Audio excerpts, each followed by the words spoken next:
ಸಹಜವಾಗಿ Prajwal pen drive ಪ್ರಕರಣ ಹೊರಗೆ ಬರ್ತಿದ್ದ ಹಾಗೆ ಇಡೀ ಕುಟುಂಬಕ್ಕೆ ಒಂದು ರೀತಿ ಸಂಕಷ್ಟ ಎದುರಾಗಿದೆ. ಲೈಂಗಿಕ ದೌರ್ಜನ್ಯ ಪ್ರಕರಣ ಏನು ದಾಖಲಾಯಿತು, ಅದರಲ್ಲಿ ಸದ್ಯಕ್ಕೆ ರೇವಣ್ಣ ಅವರಿಗೆ ತಾತ್ಕಾಲಿಕ ರಿಲೀಫ್ ಸಿಕ್ಕಿದೆ. ಅವರು ಹಾಕೊಂಡಿದ್ದಂತಹ ಅರ್ಜಿಯನ್ನ ಹಿಂದಕ್ಕೆ ಪಡ್ಕೊಂಡಿದ್ದಾರೆ. ಹಾಗಾದ್ರೆ ಬೆಂಗಳೂರಿನ ವಿಶೇಷ ನ್ಯಾಯಾಲಯದಲ್ಲಿ ಇವತ್ತು ನಡೆದಂತಹ ವಿಚಾರಣೆ ಸಂದರ್ಭದಲ್ಲಿ ಏನೆಲ್ಲ ಆಯಿತು, ಯಾಕೆ ಅರ್ಜಿಯನ್ನ ಹಿಂಪಡೆದ್ರು ನೋಡೋಣ ಬನ್ನಿ.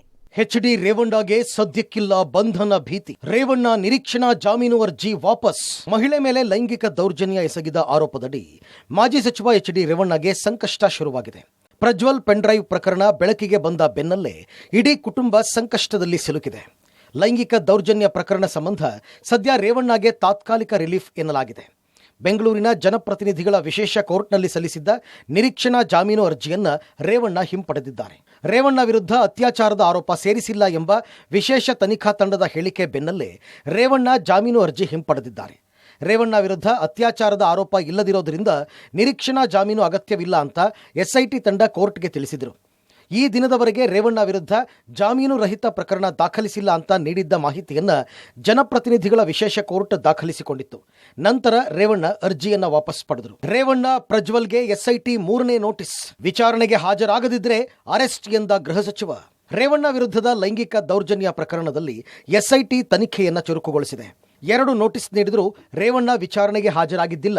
ಹೀಗಾಗಿ ರೇವಣ್ಣಗೆ ಎಸ್ಐಟಿ 3ನೇ ನೋಟಿಸ್ ಅನ್ನ ನೀಡಿದೆ. ಪ್ರಜ್ವಲ್ಗೂ ಕೂಡ ನೋಟಿಸ್ ಅನ್ನ ಸರ್ವ್ ಮಾಡಿದೆ. ಕೂಡಲೇ ವಿಚಾರಣೆಗೆ ಹಾಜರಾಗಿ ಅಂತ ಸೂಚಿಸಲಾಗಿದೆ. ಈ ಮಧ್ಯೆ ರಾಜ್ಯ ಸರ್ಕಾರ ರಚಿಸಿರುವ ವಿಶೇಷ ತನಿಖಾ ತಂಡದ ಎದುರು ವಿಚಾರಣೆಗೆ ಹಾಜರಾಗಲು ರೇವಣ್ಣ ಕಾಲಾವಕಾಶ ಕೇಳಿದ್ದಾರೆ. ಮತ್ತೊಂದೆಡೆ ವಿಚಾರಣೆಗೆ ಹಾಜರಾಗದಿದ್ದರೆ ಬಂಧಿಸಲಾಗುವುದು ಅಂತ ಗೃಹ ಸಚಿವ ಜಿ ಪರಮೇಶ್ವರ್ ತಿಳಿಸಿದ್ದಾರೆ. 24 ಅವರ್ಸ್ ಅಲ್ಲಿ ಆಗಬೇಕು ಅಂತ ಕಾನೂನಲ್ಲಿ ಇರೋದು, ಅದನ್ನ ಕೊಟ್ಟಿದ್ದೀವಿ. ಮತ್ತು 1 more ನೋಟಿಸ್ ಕೊಟ್ಟಿದ್ದೀವಿ. ಈಗ ಅದು 24 ಅವರ್ಸ್ ಫರ್ದರ್ 24 ಅವರ್ಸ್ ಆಗುತ್ತೆ.